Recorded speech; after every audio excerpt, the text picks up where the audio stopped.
Utopia. Ito ay isang South Korean television series na ipinalabas noong February 2025.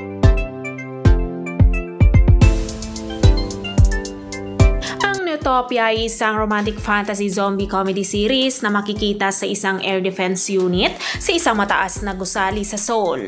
Ito ay tungkol sa isang magkasintahan na kamakailan lamang ay naghiwalay, na nagtangkang magsama-samang muli pagkatapos ng paglitaw ng isang zombie outbreak na umabot sa South Korea.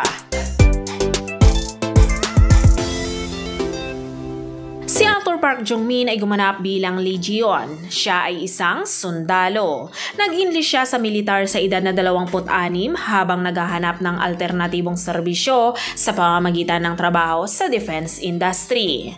Sa pagkabalisa sa kanyang kinabukasan, nahuhumaling siya sa kanyang kasintahan. Sa kalaunan ay nakipaghiwalay din sa kanya.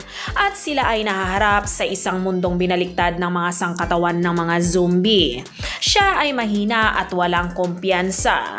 Ngunit habang nilalabanan niya ang pagsiklab ng zombie, unti-unti siyang nagsimulang kumilos bilang pinuno ng squad. Samantala, si Jisoo naman ay gumanap bilang Kang Yang-joo. Siya ang girlfriend ni Ji-yeon. Siya ay isang rubber-rocky na bago sa lipunan na nahihirapan kay Ji-yeon na hindi naiintindihan ang kanyang nararamdaman bago ipaalam sa kanilang breakup.